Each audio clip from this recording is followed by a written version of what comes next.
मंच को प्रणाम करता हूँ। भाई साहब थोड़ा इसका आवाज दे दीजिए, मेरा आवाज चेचिस देख रहे हो, इस मंच का सबसे कमजोर चेचिस। लेकिन हाँ, राष्ट्रवाद की बात करते हैं तो पहले आप देसी पिस्टन को सुनिए, फिर आज पीछे बैठे हैं राफेल फ्रांस का, उसको आप सुनेंगे। राष्ट्रवाद की भाषा आदरणीय हरिओम पवार, हरिओम ओमपाल जी लीडर हमारे बीच बैठे हुए हैं, उनको सुनेंगे। मैं आप सबको बधाई देता हूं कि कोरोना की संकट के काल के बाद साहित्य की सरिता को आपने पुनः प्रवाहित करने का जो काम किया है निश्चित रूप से स्वागत योग्य है। मैं इस मंच से चाहता हूं और आप सबसे चाहता हूं कि इस पुनीत कार्य के लिए आप अपने लिए और मंच से आपके लिए दोनों हाथ ऊपर उठा के एक बार ताली बजा दीजिए। माँ वीणा पाणी को प्रणाम करता हूँ। शक्ति का ये उत्सव चल रहा है, नवरात्रि का पर्व, और जो उधर बातचीत हो रही है मैं उनसे भी आग्रह करता हूँ कि थोड़ा कवि सम्मेलन को सुन ले, ऐसे भी देश में अलगाववाद काफी है। भाई साहब अभी बात कर रहे थे गुप्ता जी बेटियों पर, महिलाओं पर, लेकिन साहित्य पर बात करता हूँ कि हम कहाँ थे और कहाँ चले आए। अब साहित्यकारों को भी चिंतन करने की आवश्यकता है कि मुंबई के गीतकार लिखते हैं, ले उठाएं तो कभी आईना अपने पास रखना पड़ता है। हम कहाँ चले थे, भारत की भूमि क्या है भाई साहब? आप लोगों की जिस तरह से आपने अतिथि का स्वागत किया है, देवेंद्र परिहार बिलासपुर से चल के आया है, मैं दिल से कहता हूं कि मेरी सारी थकावट आपके इस स्वागत ने खत्म कर दिया है।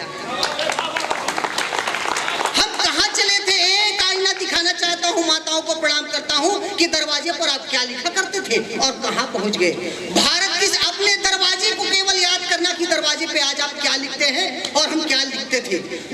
भारत की संस्कृति दुनिया में महान है, अतिथि देवो भव कथन इसका प्रमाण है। यही लिखते थे हम अपने दरवाजे पर, भारत की संस्कृति दुनिया में महान है, अतिथि देवो भव कथन इसका प्रमाण है। मेहमान की सेवा जैसे खुदा की इबादत है, दरवाजे पे लिखा होता था आइए आपका स्वागत है। फिर शुभ लाभ का बसेरा हो गया और पश्चिमी जूठन से वेलकम का बसेरा हो गया। भाई साहब अब किसकी मजाल, अब दरवाजे पर आए किसकी मसाल। भाई साहब दरवाजे पे लिखा है कुत्ते से सावधान। हम कहां से चले थे और कहां तक चले आए, अतिथि देवो भव से चले थे और अब पहुंच गए कुत्ते से सावधान तक। समझ में नहीं आता लोग डरते। भारत की बात हो रही थी, बेटियों की बात होती। मैं एक बात कहना चाहता हूँ, बेटी का कवि सम्मेलन में बहुत मजाक उड़ाया जाता है। भाई साहब नवरात्रि का पर्व चल रहा है, मैं आपको उदाहरण दे देता हूँ कि हमारे साहित्य में अगर किसी का सम्मान है, आप मंदिर आते हैं, क्या नाम है, मैं शब्दों से खेलता हूँ, वंदना। महिला का नाम होता है प्रार्थना, पूजा, संस्कृति। मंदिर में जाते हैं तो यही होता है ना, पूजा, प्रार्थना, वंदना, संस्कृति। लड़कों के लिए क्या बचता है, घंटा, जो जाता है बजा के आ जाता है।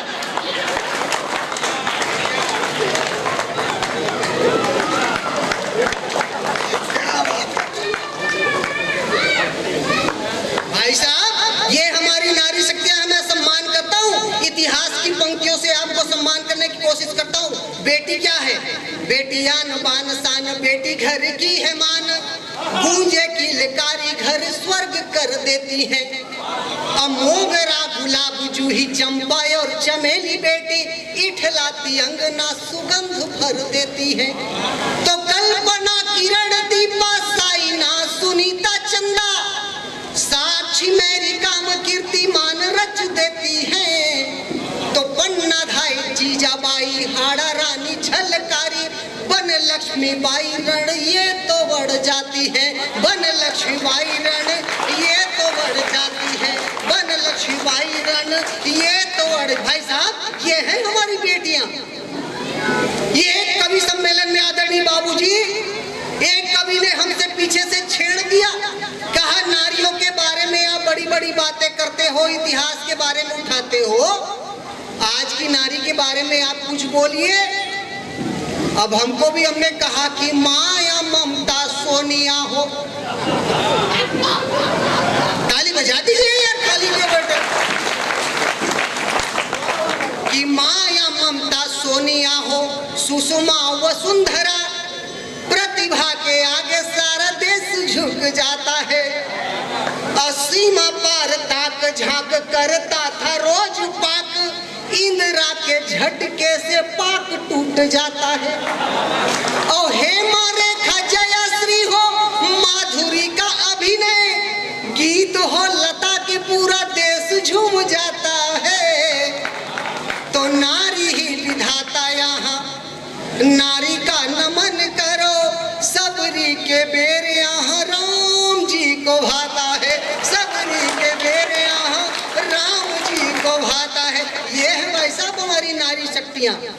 इसका मतलब ये नहीं कि ये बेचारे फालतू आ गए।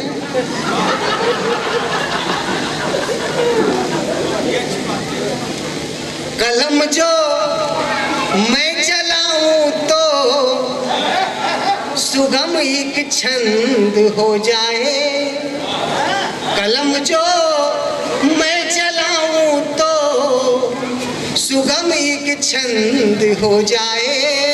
रचू वर्णों की मैं माला, सुमन की गंध हो जाए। तुम्ही भारत, तुम्ही भावी, तुम्ही भारत, तुम्ही आशा की किरण हो।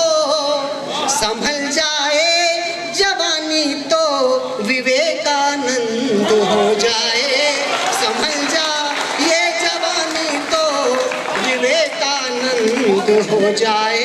भाई साहब ये जवानी भटक जाए, जब देखता है कि भारत तेरे टुकड़े होंगे, तब तक इन युवाओं पर तकलीफ होती है। हम किस दिशा में जा रहे हैं? क्या इसी टुकड़े करने की बात करने के लिए फांसी के फंदे पर भगत सिंह झूल गए थे? क्या क्या इस बात के लिए अशफाक ने मृत्यु को चुना? क्या इसी आवाज को सुनने के लिए भारत के लिए भगत चंद्रशेखर आजाद ने मस्तक पर गोली को खुद के दिली ले? अरे रंग दे बसंती वाला जिसने पावन गीत सुनाया था, भारत माँ के बलिवेदी पर मरने का रीत सिखाया था, जननी जन्मभूमि को जिसने मस्तक का सम्मान दिया, वो भगत सिंह ही थे जिसने युवाओं को पहचान दिया। ये बात आग्रह यार, ये चटर चटर मत करो, है दिल में तो उठा दो एक बार जोरदार, आगे से पीछे तक। रंग दे बसंती वाला जिसने पावन गीत सुनाया था, भारत माँ के बलिवेदी पर मरने का रीत सिखाया था, जननी जन्मभूमि को जिसने मस्तक का सम्मान दिया, वो भगत सिंह ही थे जिसने युवाओं को पहचान दिया, जिनके दिल में राष्ट्रवाद की अविरल धारा बहती थी, तोड़ गुलामी की जंजीरें आजादी ही पलती थी। अल्हड़ मस्ती वाला था, क्या खूब जवानी पाया था, लहू के हर कतरे को चरणों में छलकाने आया था। और जब बेटे की हुई शहादत, धरती अंबर डोल गया, और जो फांसी पर चढ़ते चढ़ते वंदे मातरम बोल गया, जो फांसी पर चढ़ते चढ़ते भारत माता बोल गया। याद करो 23 साल का खुदीराम बोस, 18 साल का खुदीराम बोस, 23 साल का भगत सिंह, वो नौजवान थे भाई साहब। हमको आजादी ऐसे नहीं मिली है। आप सब सहमत हो सकते हैं, मेरी सहमति नहीं है। एक बड़े गीतकार ने लिखा कि बिना खड़क बिना ढाल, साबरमती के संत तूने कर दिया कमाल। दे दी हमें आजादी बिना खड़क बिना ढाल, साबरमती के संत तूने कर दिया कमाल। आपकी सहमति हो सकती है, मेरी सहमति नहीं है। अगर केवल अहिंसा से देश की आजादी हो गई तो फांसी के फंदे पर भगत सिंह नहीं झूलता। कठिन तपों से हमने सुनी थी आजादी की सहनाई, अंग्रेजों को दूर भगाने मचल उठी थी तरुणाई। जोरावर और फतेह सिंह ने रास्ता यही दिखाया था, हो बलिदान वतन के खातिर मरना हमें सिखाया था खुदीराम हमसे छोटा जो फांसी पर झूल गया, मिट्टी को माथे से लगाया, दीवाना था झूम गया। और सरफरोशी की तमन्ना जब बिस्मिल ने गाया था, हो गए खाक इस मिट्टी पर,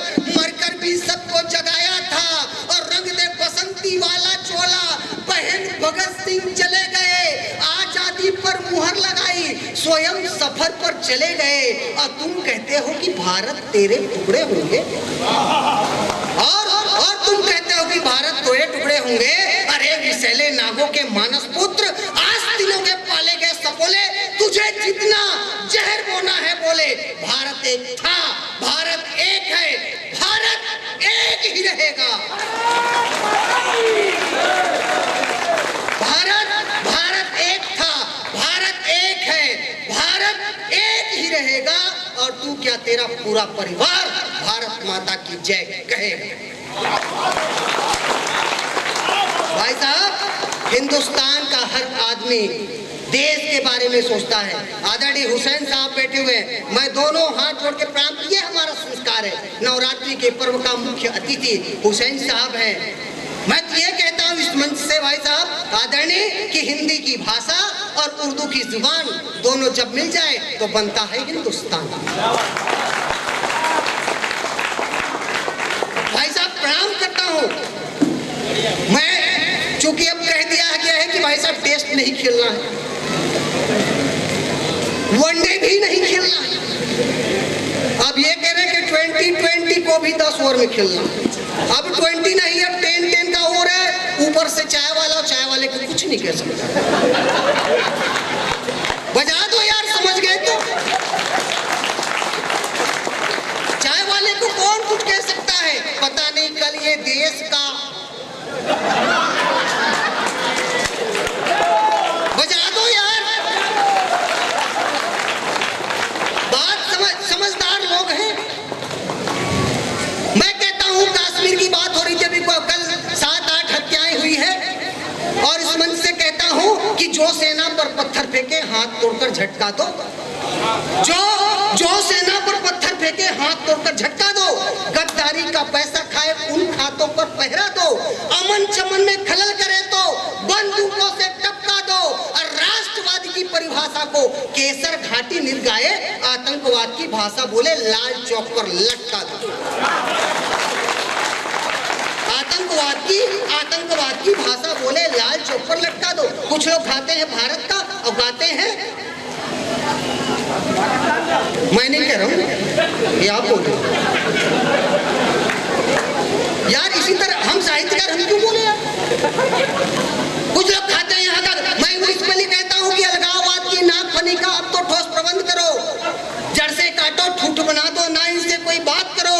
भारत की शक्ति को कोई युद्ध ही तोड़ नहीं सकता। बिन गद्दारी के भारत में यू बम फोड़ नहीं सकता। गिनती के आतंकी को चुटकी में चटका देते, पहले घर के आतंकी को फांसी पर लटका देते। मैं अपनी बात खत्म करने की कोशिश करता हूं। भाई साहब एक पढ़ लूं, क्योंकि इस कवि सम्मेलन का यही माई बाप है, लिफाफा यही फंसा। हम देखो कविता पढ़नी है तो बात सही भी रखना है ना। विदा ये करेंगे, आप ताली बजाएंगे, चले जाएंगे। मैं प्रणाम करता हूं। भाई साहब बहुत अच्छा संचालन कर रहे हैं। मैं जो कहता हूं वो अपने यहाँ कहते हैं, नहीं पहुंची बात। मैं प्रणाम करता हूं आप सबको। ये कहता हूं कविता में कि 2 वक्त की रोटी खातिर जो गैरों, कई लोग कहते हैं पाकिस्तान, क्यों यार? हम 125 करोड़ के लोग और 25 करोड़ बेचारा पाकिस्तान केवल, उसके पीछे लगे हुआ 25 करोड़ का पाकिस्तान, 125 करोड़ का हिंदुस्तान। मैं तो कहता हूँ इतने से 25 करोड़ से ज्यादा तो भारत में बाबा रामदेव के योग करने वाले लोग हैं यार। कहाँ बम बारूद की बात करते हो? किसी दिन बाबा रामदेव के लोग पाकिस्तान चले जाए, सुबह सुबह अनुलोम विलोम करें। मेरा पूरा दावा है ऑक्सीजन खत्म करके लौट आएंगे। वो तो दम घुट के मर जाए। 2 वक्त की रोटी खातिर जो गैरों को ताका करते हैं, उसकी इतनी जरूरत कि मेरे आंगन को झांका करते हैं। जिसने टोपी खुद रख दी है चाइना के जूतों पर, और जिनको शर्म नहीं आती है कायरता करतूतों पर, गीदड़ भब्बी करने वाले भूल गए इतिहासों को। 65-71 में मारा था, भूल गए उन लातों को। 2 है केवल एक बंद पढ़ूंगा। 2 वक्त की रोटी खातिर जो गैरों को ताका करते हैं, उसकी इतनी जरूरत कि मेरे आंगन को झाका करते हैं। जिसने टोपी खुद रख दी है चाइना के जूतों पर, जिनको शर्म नहीं आती है कायरता करतूतों पर, गीदड़ भक्ति करने वाले भूल गए इतिहासों को, 65-71 में मारा था भूल गए उन लातों को। एक इशारे की जरूरत है भारत के वीर जवानों को, 2 पल में चकनाचूर करेंगे आका आतंक ठिकानों को। घर में घुसकर मारेंगे फनुस का कुचला जाएगा, हाथों में होगी गर्दन और दूध छठी का याद दिलाया जाएगा। और ये गोली के बदले में 10 गोला दागा जाएगा और तिरंगा मीनारों पर फहराएगा। बोले भारत माता की, भारत माता की। 4 लाइन। अभी जिंदा हूं मैं साथी, कलम फौलाद जिंदा है। ये 4 लाइन को अपने साथ लेके जाना, पत्रकार हो तो कल लिख देना। अभी जिंदा हूं मैं साथी, कलम फौलाद जिंदा है। अगर मर जाऊं माटी पर तो घर में औलाद जिंदा है। यहाँ जो भी बैठा है भारत माता का बेटा है, इनके दिलों में आज भी इंकलाब जिंदा है।